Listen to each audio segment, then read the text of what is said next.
Ilia, okay? Mr. Water Bottle, who he would have interrupted Patty 18 months ago. Here's your hat, what's your hurry? Kid, he's now on the cusp of fighting for a world championship. How does he get it? Is there a scenario, guys? See, this is so interesting. This is so interesting because of the timing. We didn't think anybody was in front of Max. As a matter of fact, we don't have a division that's clear. We used to have two divisions this way, but they weren't here. Let me just give you an example. 170 pounds. Kamaru Usman was king. Colby was next. The field was below that. There was gaps. And we couldn't put the number one guy and the number one contender together. We couldn't do it because we'd already done it a couple of times. That was the same thing at 145. Volkanovski had proved his superiority. But Max had proved there was no one else that was even close. Not even close, guys. We started having world title fights for Volkanovski. And the only thing that those guys all had in common is they got the living SHI kicked out of them by Max Holloway. That is the only thing they had in common. We had to bring guys in that for sure, not even maybe, are not the number one guy, because Max is. But they're still next in line. Well, it's not like that now, is it, guys? You'd give that nod to Max? Sure you would, out of respect. You bet you would. All the articles will. I'll do it right now. Of course I put Max in front of Ilia. But if you ask me privately to walk up to the window and put a bet down on it, all right, I'm still going to take Max, in fairness, but I'm not taking that much money out of my pocket, and neither are you. We now, for the first time, don't think you need to begrudge that point. I'm trying to make a different point, which is for the first time in a period of time, way before the pandemic, by the way, just for time reference, this was before, so let's go back to 2019. We have never even wondered, not even play around in our head, that we got a guy at 145 in front of, or better than, or that could challenge Volk in ways that, with Max Holloway. Right? Never. I mean, now we do. And now we do. So, what does Ilia do right now? These answers, I know you come to Bad Guy University, and I'm happy to be the professor and hand you the answers. But I want to help, okay? I'm going to help you now with what a marketing teacher told me at the University of Oregon when I was 18 years old. You want to know what that was? What's true today in marketing might not have been true yesterday, and it also might not be true tomorrow. There's not actual rules. It's always an experiment. And you can form a hypothesis, which means an opinion based on evidence, but you'll never actually know.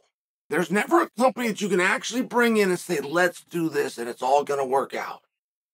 And something that bombed, you could turn around, then they'll instantly roll right into telling you about the George Foreman grill, right? Any of you that have done 10 minutes in marketing know exactly what I'm talking about. The next thing they're going to come out of their mouth to tell you to go check out a series of books called The Tipping Point, right? I mean, this is 101.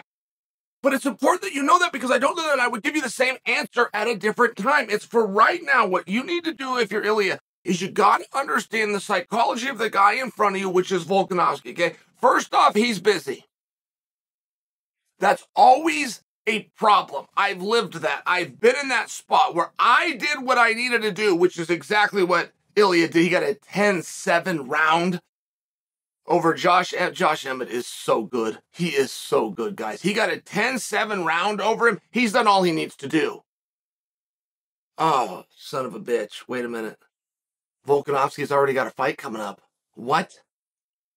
All right, but it's in 2 weeks. I can wait up 2 weeks. That's no problem. In fact, I can use that to my advantage. I can come after him now. He's going to have media in the 2 weeks. I can get him to say my name. This is all going to be great. Well, hey, hold on. Hold on, Ilia. Sounds like you got a little sand hanging in you. But what's going on in this weight division is if he wins, okay, he's going to go and he's going to fight on a different continent at a different weight class. If he loses, he's going to rematch that guy, and you're going to get shoved to the side again. That's the spot that he's in. It's not his fault.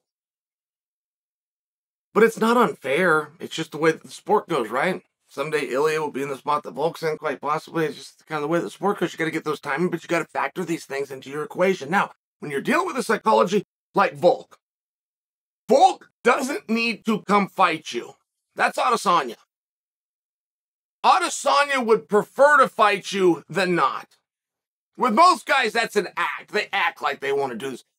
Adesanya would rather punch you in the mouth than shake your hand. Okay? Volk is not that way. If you perceive Volk to be better than or in front of somebody, good enough for him. And most fighters will relate with Volk, not with Adesanya. By the way, it's a very common thing. So Volk isn't getting up every morning. He's not that, I got to go fight this guy, go fight this guy. He sees the paper, right? He's having his breakfast. He gets out the dirt sheets. He looks at the rankings. He's number one. All is good in the world. He got called out 2-3 times, but it didn't matter because he's still ranked number one. What difference does it make? He moves right on. It's really important that you understand what I'm saying right now. It's the key to this whole thing. Ilia has to come at Volk from a position of, okay, and don't forget the pieces. I just laid them out for you guys. He's already busy. He's already busy with Rodriguez. He's supposed to win that fight. MMA, you can't really make plans on that, but he is supposed to win that fight. Now, if he loses, bigger problem for Ilia. Because they're going to rematch. He's now not the number one contender. Volk becomes number one contender for his current belt. Do you see the problem? But if Volk wins, he's gone. All Ilia needs to do is create the perception that he's in front of Volk. The only reason that Volk wants Islam, and I shouldn't say the only reason, that's a pie, in fairness. There's a lot of things for motivation, but a big piece of that pie of why Volk wants Islam, because Islam is perceived to be better.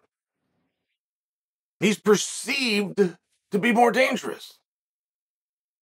Islam, with the help of Ali, was knocking on the door of number one ranked fighter, and that was Volk's. Volk was ranked number one.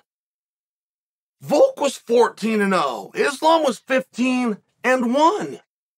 Volk had defended the championship, I think 4 times.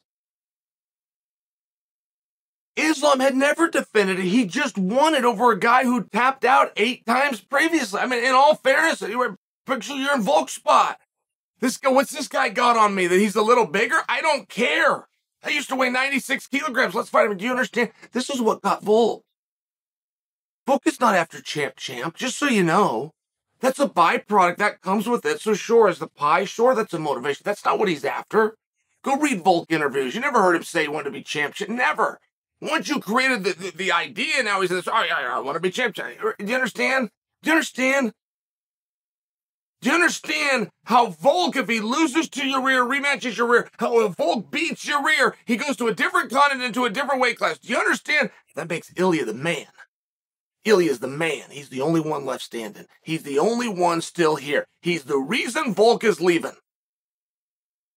Do you understand how happy I'm being Ilia right now. Do you understand how happy Volkanovski is right now? If he loses to Rodriguez, which, by the way, could actually happen. I mean, I got to tell you that your rear might go ahead and beat him, but if he does beat him, he rematches him, he doesn't have to deal with me. He avoided Josh Emmett, just to remind you guys how this happened. He avoided Josh Emmett, who I just had a 10-7 round against. So how bad do you think he really wants to fight me? Now he's talking about he's going to go fight Islam. Islam is supposedly going to fight Charles.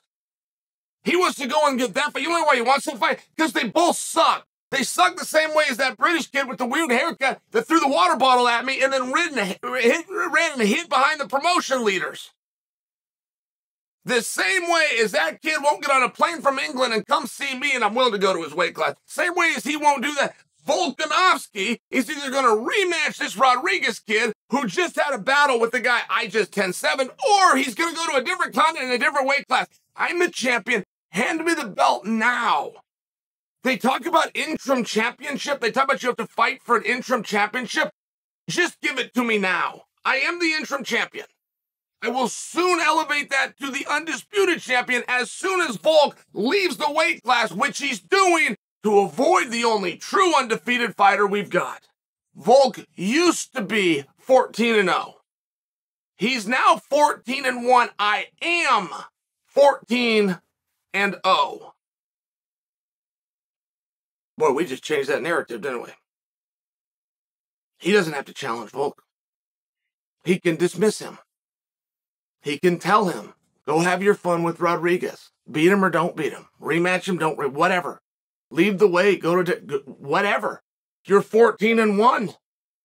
I am 14-0. You used to be 14-0. You used to be the top contender. I am the #1 contender. You used to be the young guy on the roster. I am the young guy on the roster. You used to be the foreign flavor they wanted to put in the mix. I am the foreign flavor that's in the mix. Your move, Volk. Please, go ahead, Volk. Anything. Say anything you would like. And make sure that that resume outshines me. You're going to hear crickets. And not one word of it needs to be true. It doesn't need to be true. You don't know the rank. When Volk's getting his cereal and he's eating those Wheaties in the morning and he's looking at the rankings, you don't know if those are true. They didn't fight. There wasn't a competitive architecture. You don't even know who posted them. I mean, there's nothing in the sport that you can hide behind a veil except for the rankings. We've told stories that was a conglomerate of media, which politically speaking would make a lot of sense. You could find a way to now pay the media that you want to write articles. I mean, it would be a really good move. I just don't think it's true. I don't personally think it's true. I think it's a guy. And I don't think that guy really cares all that much. I think he just turns his words in every Tuesday at 9 a.m. That's what I think. I think he was passionate at one point, and I think it became a job like everything else. I don't think he wants to do it. I'm just sharing with you. If those rankings aren't true and that's what we're going by, why does Ilia have to be accurate? What difference would it make? It's just part of the sport. That guy used to be the foreign flavor, new guy on the block, top ranked, 14-0. He was very proud of that 14-0. I'm not making the numbers up. That he was very proud of it. He is no longer 14-0. As it turns out, I am. So it looks like I'm the guy that you want. That would create a perception, and that is going to piss Volk off, and that's going to bring him right back to the table.